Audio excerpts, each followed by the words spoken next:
Hi guys, just finished with Gareth Thomas, CEO at Westhaven Gold. They are gold explorers with projects down in southern BC, Canada. We talked about their recent raise and the process they used, short form prospectus, and how that's impacted them. Drill results come out recently. Quite exciting stuff. They need more of the same to deliver their maiden resource by the end of this year, Q4. If you want our thoughts and opinions on the conversation, the company, and their ambitions, you can find that at cruxinvestor.com/club, where you can also find detailed company reports and analysis. You've got commentary from experts from around the world, including precious metals topics discussed with them. Great insight. We've also got training courses on there to help you with your diligence process. We do summaries of all of our interviews to save you some time because we know you're busy people. But most of all, I encourage you to go and join our thriving community of investors, sharing their thoughts and ideas with each other in a nice, friendly and safe environment, free from judgment, trolling and abuse. And if that sounds nice to you, and I do hope it does, because the world needs more of it, go and join them at cruxinvestor.com/club. We'd love your feedback too, so give us a like, leave your thoughts below. We'll get back to everyone. And if you want to see precisely what we talked to Gareth about today, do take a look in the description below. Gareth, how are you, sir? Very well, Matt. Thanks for having me. Well, good to have you back on. I haven't spoken to you since, middle of November. The world of gold has changed so much since then, hasn't it? It's been a bit of a whirlwind, but I guess you expect that a lot these days. Pretty volatile, but keep your head down. Keep your head down. Good. That's what we want to see. Hey, so you're in Vancouver. You still in Vancouver, or are you up at site, or where are you working from? I'm in Vancouver. I'm in down in the depths of my basement here. Oh, good. I'm so glad to see your wife's got you under control. Did she make you get rid of that beard as well? That's right. She did. Ultimatum. Oh, I love it. I don't like it. You don't like it? You want the beard back? Yeah. We'll get it back. Right, get it back. We'll see what brings more luck, but yeah, I think I'll grow back. Good man. Okay. Hey, well, look, wanted to catch up because you've done a few things since we spoke in November. But first, give everyone that 1 minute overview, and I'll pick it up from there with some questions. Sure. Yeah. So I think we spoke before we put out news on our FMN. We came out with a hit on our FMN target, which is about 3 kilometers the northwest of our high-grade south zone discovery. It was about 5.5 meters of 4.5 grams per ton gold. So a nice little intercept there. But we're there drilling as we speak now. We started there in February 4th. We put out some results from there last week. We're getting closer to the Franz discovery, which we, I think, touched on back in November. But back to the sort of overall, we raised $15 million. We announced a bought deal there in January. We closed that in early March. So cashed up and ready to, we're working on our maiden resource as well, which I think we were kind of tossing that around, the idea of that last time we spoke, but we've decided to go ahead with that on the south zone. So that's going to be very exciting. So by Q4 this year, end of the year, we should have a maiden inferred resource on the south zone. So yeah, just busy drilling away since February. Results out last week, and we should be putting out sort of consistent news here over the next few months as we look to add another drill as well. Cool. Okay. I do want to talk about all of those things, but I've got to look at the share price. You're 85 cents when we spoke in November, down at 70, and that's only after a sharp recovery from last week. What's going on? Is it just the gold market? Yeah, I mean, there's many ways to look at it. I think the gold market, I think we announced our deal in January, and it took a little longer to close due to some technical aspects of a report. Nothing big or major. It was just a few crossing the T's, dotting the I's. But in that time, I think gold went down $200. So we were very fortunate and relieved that we were able to close that deal. But I think people saw or see what the real deal is here, that we have a nice project off a major highway. We're still drilling some really nice grade. We're still an exploration story, drill bit story. But to answer your question there with the price, I think, you know what, we've made, I don't like to make excuses, but I think when you have come out from really out of nowhere with a high grade 18 meters at 24.5 grams, you follow that up with 13 meters of 40 grams. I think people are expecting 400 gram meters on every drill intercept or every result. So it can be challenging in that way. But like I said, I think we're going to find more of that. I think it's going to come. It's just a matter of time and being a little bit patient. And I know that's easier as an investor or a speculator myself. We just talked about a little bit before about some investments and stuff. It's, it's hard to be patient sometimes, especially when you see some of our peers, going up, when we're going down, it can be a little bit, okay, what are we doing wrong here? But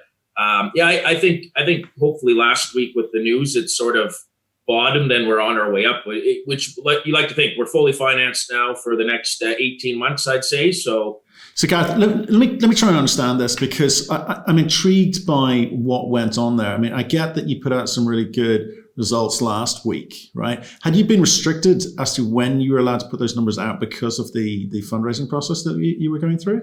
Yeah, so from doing the short form prospectus the way we did it, and due to our technical report there that we had, we were told by our council that we shouldn't be having anything really promotional out, and we couldn't have results out. But that being said, we actually didn't get all our results back till early March anyway. There was a large delay in the labs last year, so that to be honest, it kind of went pretty neck and neck with our results. Well, we waited for all our results and the financing. But yes, we were in a blackout period there where we weren't allowed to really do much promoting of any sorts there. We had to, and that was just part of the what we had in our to fix in our technical report there.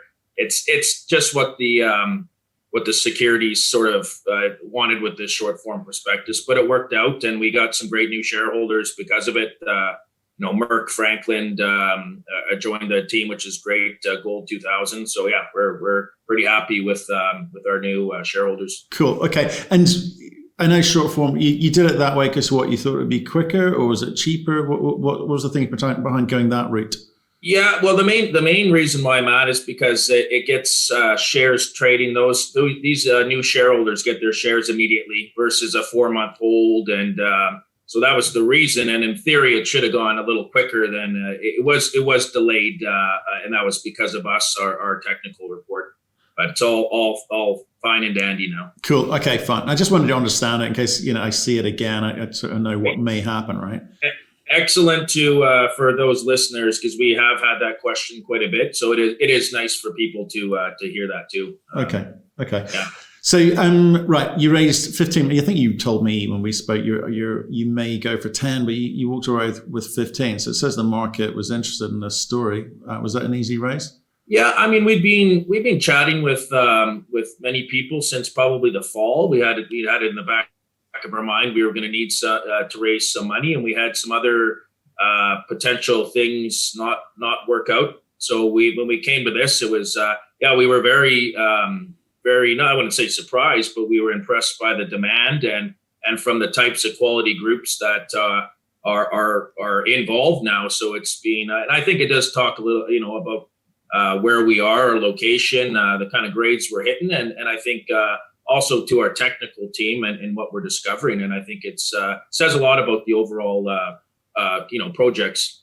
Right. And again, I just want to try and understand, because if I'm looking at the share price only, it tells a different story. But if I'm listening to you, you seem to have done everything you said you were going to do. So I'm going to attribute some of the fall in the share price to the market and not you.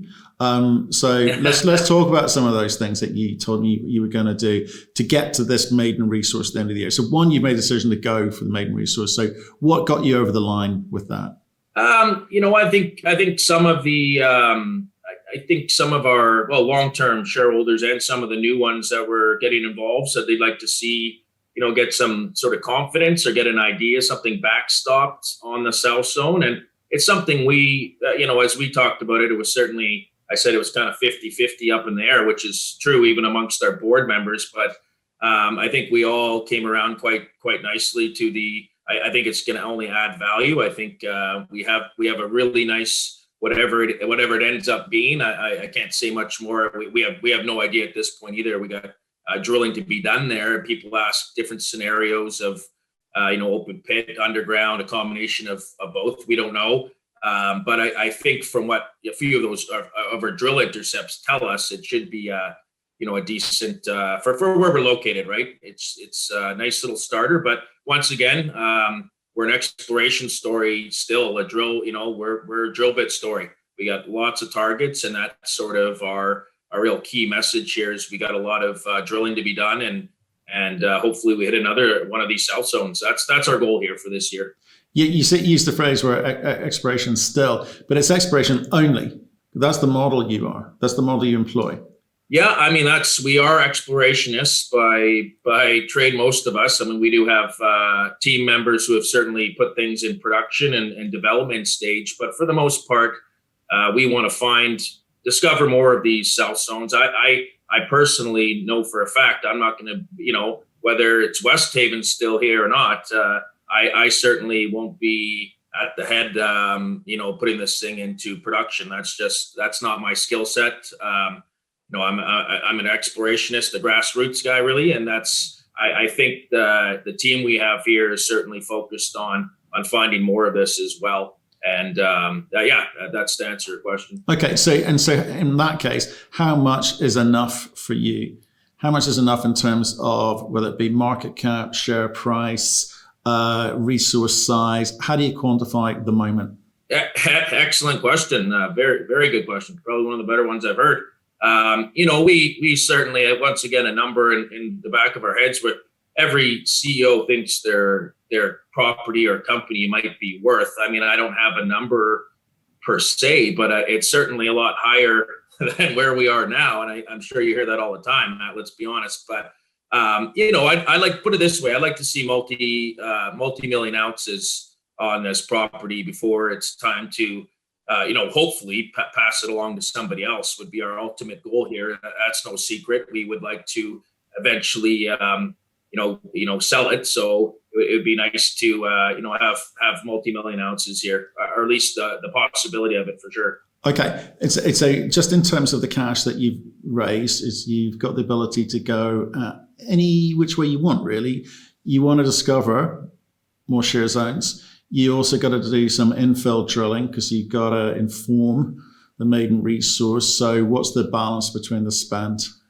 So last year, or I shouldn't say last year, earlier this year, when we decided to go ahead with the resource, we had from sort of in-house and a consultant, we had what we thought was going to have to be much tighter spacings to get to an inferred. It turns out we've hired a really good group here to give us for them to give us a conclusion on what's our summary of what's needed to drill. So what we were budgeting was originally $2.5-3 million for infill drilling, is now looking like it's going to be a lot less. We're still getting the final comments from that group, but it's much to our surprise. A nice surprise was we're pretty close to already having an inferred with what drilling we've done, so 50-meter spacings. So that's nice to hear in terms of the continuity.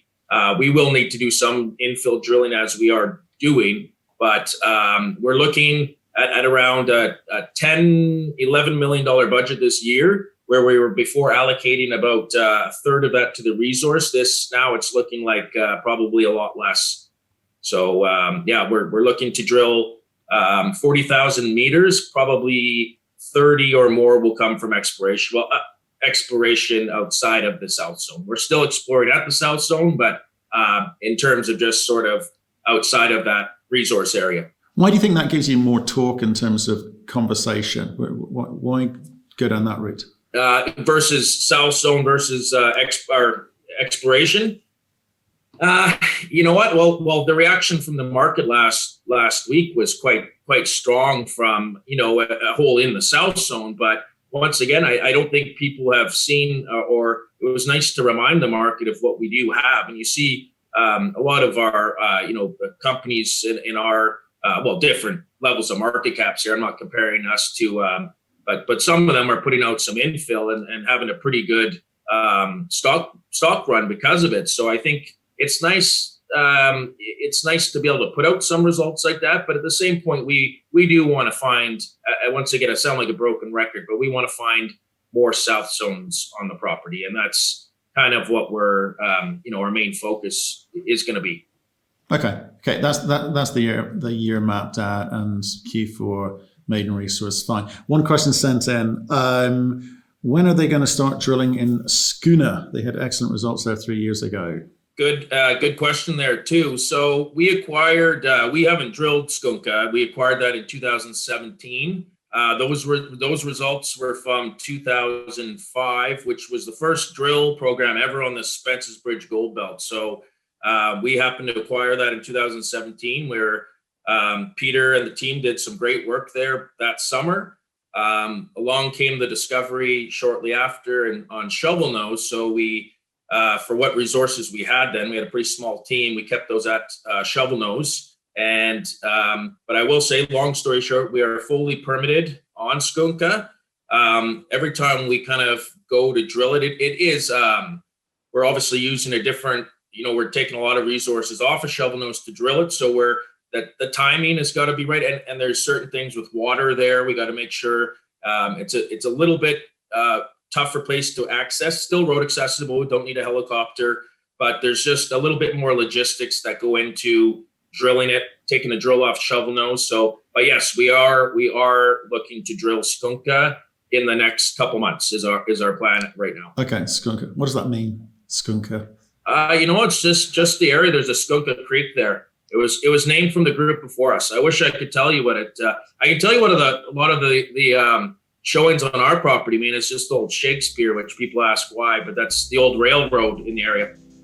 Who knows half these times why people name the things they do, Matt? I don't know. There's a business in it, I'm sure of it. Brilliant. Hey, well, thanks for the update. What I'm hearing is look out for the maiden resource at the end of the year, and you are allocating your capital the way that you think it's going to generate the most value in the market, which is some more of these high-grade results hopefully coming through.